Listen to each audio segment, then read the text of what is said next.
आयु और आयुर्वेद की परिभाषा हमने लास्ट लेक्चर में किया था। आज हम नेक्स्ट टॉपिक पदार्थ विज्ञान का कर रहे हैं, सिद्धांत। तो सबसे पहले इसका सूत्र है सिद्धांतो नाम यत् परीक्षकई बहुविध परीक्ष्य हेतु भी साधित्वा स्थाप्यते निर्णय। मतलब जिस विषय को बहुत से इन्वेस्टिगेटर, बहुत से परीक्षक बहुत बार अलग अलग तरीके से परीक्षा करते हैं, फिर लॉजिकली यानी हेतुओं के द्वारा सिद्ध करते हैं और तर्क करने के बाद यानी जो सही निर्णय स्थापित किया जाता है उसको सिद्धांत या प्रिंसिपल कहते हैं। तो प्रिंसिपल क्या है? सिद्धांतो नाम।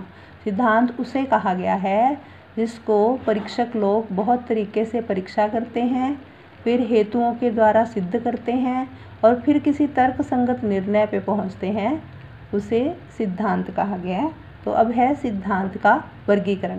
तो सिद्धांत जो है 4 प्रकार के कहे गए हैं।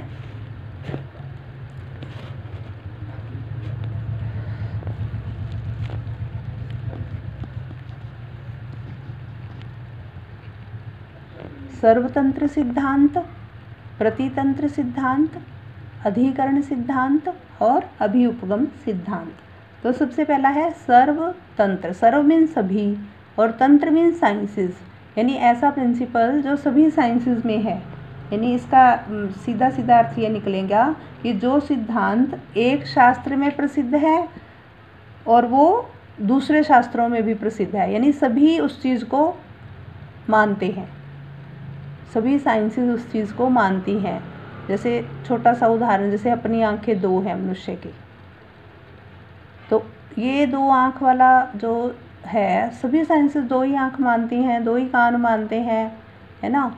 भोजन की ज़रूरत है, खाना खाने की ज़रूरत है अपने शरीर को चलाने के लिए। तो ये सभी शास्त्रों में जो सिद्धांत अनुमत हैं यानी सहमति है जिसके लिए, उसको हम सर्वतंत्र सिद्धांत कहते हैं। छोटे छोटे और उदाहरण, जैसे सभी साइंसेस कहती हैं कि रोगों का कोई ना कोई कारण होता है ना। इसी तरह से जो क्योरेबल डिजीज़ हैं यानी उनको आयुर्वेद में साध्य बोला गया, तो साध्य रोगों की चिकित्सा होती है और साध्य की नहीं। तो ये जो सभी बातें हैं, यानी कोई भी शास्त्र इस बात को अस्वीकार नहीं करता कि रोग के कारण नहीं होते, साध्य रोग का उपचार नहीं है। इस तरह से यानी हम कह सकते हैं सर्वतंत्र सिद्धांत सभी शास्त्रों को समान रूप से ग्राह्य होता है, इसलिए उसे सर्वतंत्र कहते हैं। दूसरा है प्रतितंत्र।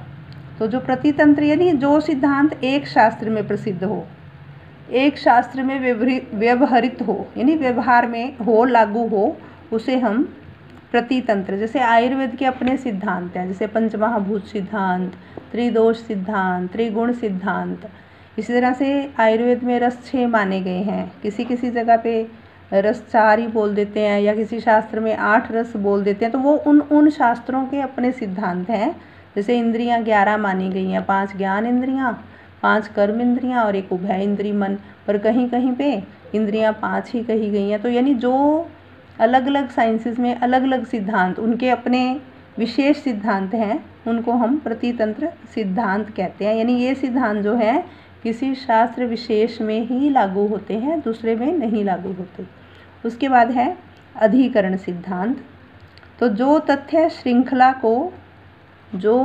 श्रृंखला मीन्स चेन को एकदम से प्रकट कर दे, यानी एक तथ्य हमने बोला उससे उसकी पूरी चेन हमें सभी तथ्य समझ में आ जाएं। जैसे उदाहरण दिया हुआ है, मुक्त पुरुष फल आसक्ति से प्रेरित होकर कोई ऐसा कार्य नहीं करते कि वो कर्म फल परंपरा में बंध जाएं। यानी कि अब इसमें कितने सारी बातें हमें चेन क्लियर हो रही है। एक तो मुक्त पुरुष भी होता है, कर्मों का फल भी होता है, और मुक्त पुरुष कर्मों के फल में या कर्मों के चक्कर में नहीं बंधते। इसका और उदाहरण दे देते हैं। ये दार्शनिक सिद्धांत का उदाहरण थोड़ा बच्चों को मुश्किल लगेगा, तो इसमें हम ये सिद्धांत दे सकते हैं। जैसे अभी आजकल कोरोना पेशेंट आते हैं, है ना, तो कोरोना पेशेंट की हिस्ट्री हम लोग लेते हैं। तो अगर अपने पास कोरोना पेशेंट बिना सिम्टम के आ रहा है, फिर भी उसकी हम लोग हिस्ट्री लेते हैं। तो अगर हम कहते हैं कि कोरोना पेशेंट जो है बिना सिम्टम के है परंतु कोरोना टेस्ट पॉजिटिव है, तो उसकी जो आगे आगे की हिस्ट्री जो है उससे लिंक्ड निकल आएगी कि वो फॉरेन विजिट किया है या वो इन्फेक्टेड लोगों की से उसका कोई कांटेक्ट हुआ है या वो मार्केट में गया जहाँ उसको पता ही नहीं चला। तो ये सारे उससे जो लिंक्ड चेन क्लियर हो रही है उसी को हम अधिकरण सिद्धांत कह सकते हैं। यानी एक तत्व को कहने से उसकी पूरी श्रृंखला उससे समझ में आए, उससे संबंधित बहुत सी बातें समझ में आए, उसको हम अधिकरण सिद्धांत कहते हैं। उसके बाद है अभिउपगम सिद्धांत। यानी किसी वस्तु या विषय को जब हम प्रकट करते हैं उसके लिए यानी जीतने के लिए असिद्ध, अपरीक्षित, अनुपदिष्ट और अहेतु वाक्यों का प्रयोग करते हैं। यानी किसी वस्तु का हमने उल्लेख करना है कि कभी कहना द्रव्य प्रधान है, कभी गुण प्रधान है, तो उसको जो वक्ता या श्रोता है उसको अपनी बात को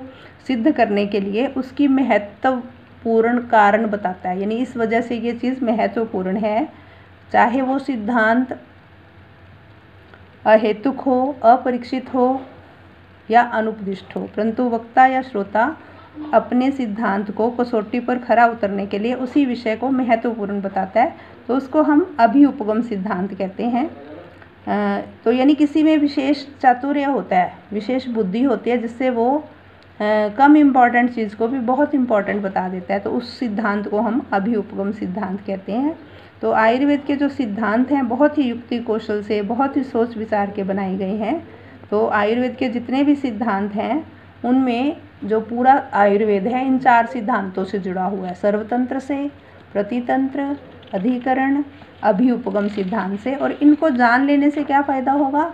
स्वस्थ के स्वास्थ्य की रक्षा और रोगियों के रोग की यानी कि परिमोक्ष होगा, रोगियों के रोग को हम दूर कर सकते हैं। इसलिए इन सिद्धांतों का ज्ञान होना आवश्यक है। ये हमारे एक प्रिंसिपल्स हैं, सिद्धांत मीन्स प्रिंसिपल्स, कि जहाँ जहाँ रोग हुआ उसके कारण को ढूंढना, उसके हेतुओं को देखना, उसके लक्षणों को देखना और उन्हीं के अनुसार सामान्य विशेष सिद्धांत आदि के द्वारा या द्रव्य सिद्धांत से या गुण सिद्धांत से हम उसकी चिकित्सा करते हैं। तो सभी सिद्धांत इन 4 सिद्धांतों के अंतर्गत आ जाते हैं।